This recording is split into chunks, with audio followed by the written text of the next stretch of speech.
magnegosyo. Kasi nung kapanahunan namin, ang tinatatak sa isip namin ng mga magulang namin, na mag-aral kang mabuti para makapagtrabaho ka, gumanda ang buhay mo. Diba? Sino nakakarinig nun? Kasi nung kapanahunan namin, yun talaga ang tinatatak nila sa mga isip namin. Nung nakapag-aral naman ako, 4 years naman, bachelor's degree, hindi naman yun hindrance para magnegosyo ka. Mas maganda na nakagraduate ka para makapagnegosyo kasi iba din talaga yung siyempre standard ng Pilipinas. Ang business, it's really a lonely journey. Totoo yan, hindi lahat papalakpak sa'yo. 4 years na po ako sa business industry, pero before, after ko mag-graduate, nagtrabaho po ako sa hotel industry, sa hospitality industry. Sales and marketing po ako, lumakaw po ako ng mga corporate events, sales and marketing po sa Metro Manila. So, pandemic, ang pinaka-tinamaan po ng pandemic, ang hospitality industry. So, napilitan ng mga hotels, companies, na yung retrenchment, yung layoff ng mga employees nila. Diba, noong pandemic? So, doon po tayo nakapag-isip talaga kung ano ba talaga yung makakatulong sa mga fresh graduates, sa mga estudyante, na wala ng choice. Kasi walang makapasukan ng trabaho, kung ano yung makakapag-build ng kanilang self-esteem. So, nag-come up po ako sa Whole Philippines Food Cart Franchising and Business Development Services. Ang goal po nito, to encourage individuals to become self-sufficiency.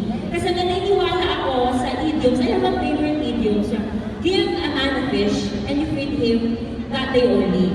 But if you teach a man how to fish, you will feed him for a lifetime.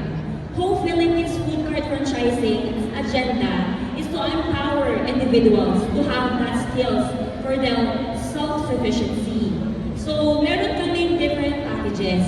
As low as 8,999 pesos, makakapag-start na kayo ng negosyo. Diba? Mag-ipon lang kayo kasi meron at meron yun sa baon ninyo. At hindi naman buong araw klase mo. So, you still have enough time sa gabi to make that hustle. Hustle ka habang bata ka. Kasi hindi naman kung porket hustle ka ngayon, successful ka na hindi. Ang business, parang gold yan. Pinapadaan sa apoy bago maging worthy. Tama, di ba? Hindi ganun kadali ang pagnenegosyo. Napaka-lonely niyan. Sa unang araw na opening mo, lahat pumapalakpak sa'yo. Sa mga susunod na araw, sa totoo lang, wala na. Ang kakampi mo na lang, ang Diyos at sa sarili mo. Diba? Ano sabi nila, si Ma'am magdi-discourage negosyo exploito? Hindi. I'm just telling you the reality of the business. Kahit sa mga businessman, si KFC, naka 1,000 katukin sa mga restaurant. 50 years old na siya, naka 1,000 knock siya sa restaurant. Yung 1,001, yun yung nagbukas sa kanya ng restaurant para magkaroon ng KFC. Yun yung maniwalang restaurant sa kanya. Meaning, kapag nag-feel ka na ng 1,000 plus or 100 plus, malay mo, isa pang try, diba? Para maging successful ka. So, ang offering ni Whole Philippines, dun sa 8,999 namin, meron na siyang kasama initial products, 1,000 that we will use for your food tasting, at the same time that we will use for your training and seminar. Kasama na ang training, kasama na rin po doon ang crew uniform, kasama na rin po doon ang initial products, initial equipments, basic utensils, kasama na rin po yung mga initial disposable containers.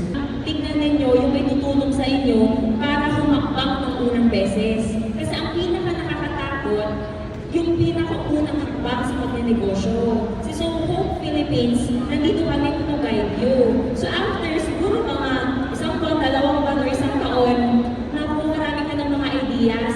Kasi, ngayon pa lang, di ba, marami na tayong ideas na nasa isip natin. Pero hindi natin na-actionan, di ba?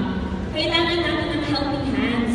Para sa ganon, makastep tayo dun sa first step ng pagnenegosyo. What is the first step? To execute, to start. Kaya huwag yung sabihin, estudyante na lang ako, tsaka na kung mag-graduate. Umpisahan mo na ngayon. Kasi hindi bukas, boom ka na, hindi ganon. Niluluto yan hanggang 10 years. Hindi naman kasi, overnight success, wala pong ganon. So aside from 8,999, yun kasi palang overnight sa mga estudyante, sa mga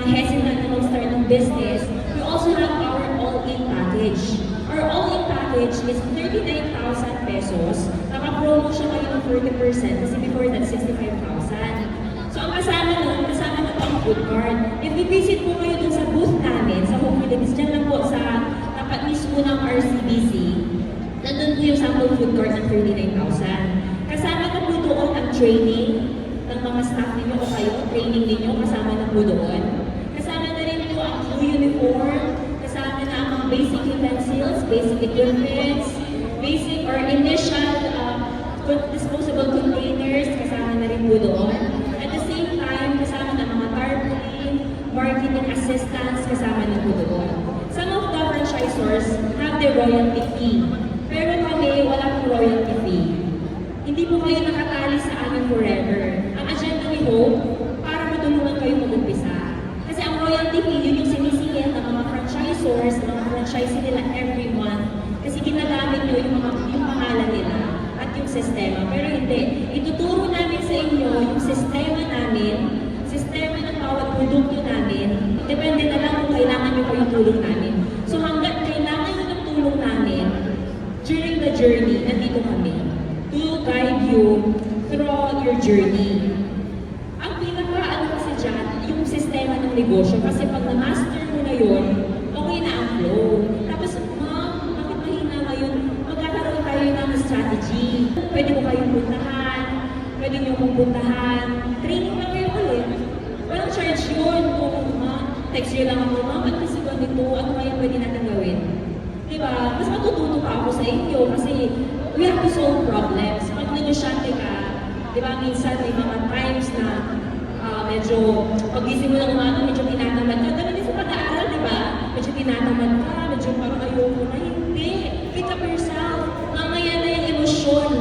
Gawin mo muna yung kailangan mong gawin.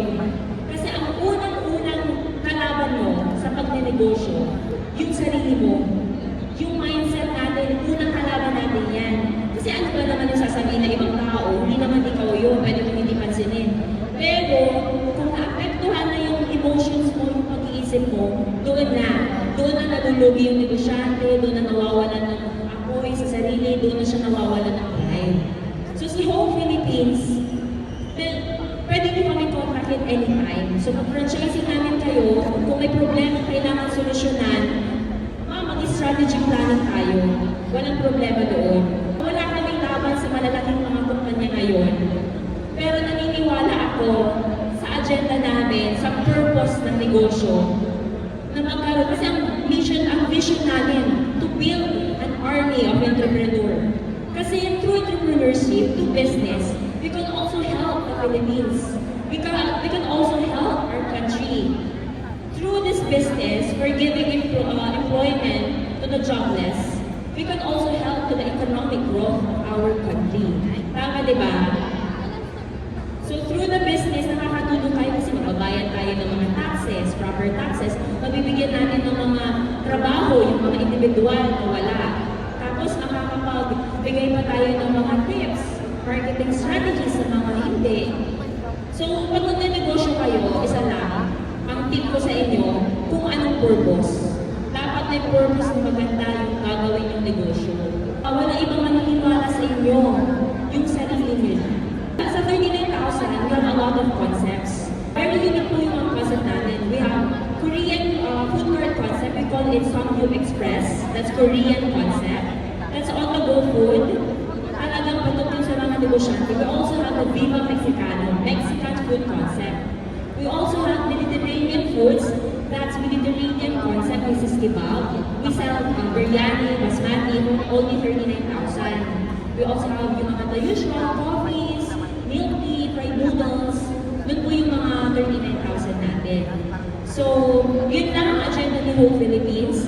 Na kapag nag-franchise kayo sa amin, yung relationship natin, one call away lang ako, kami, kahit sa first day ng opening ninyo, kung available ako, kung wala akong sakit, huwag naman, ako mismo po yung pupunta sa inyo para i-support kayo doon sa opening day ninyo. So thank you very much, Team Media, for this opportunity na magsalita sa harap ng mga future entrepreneurs natin. So galingan niyo sa pag-aaral at galingan niyo sa negosyo. Maraming salamat.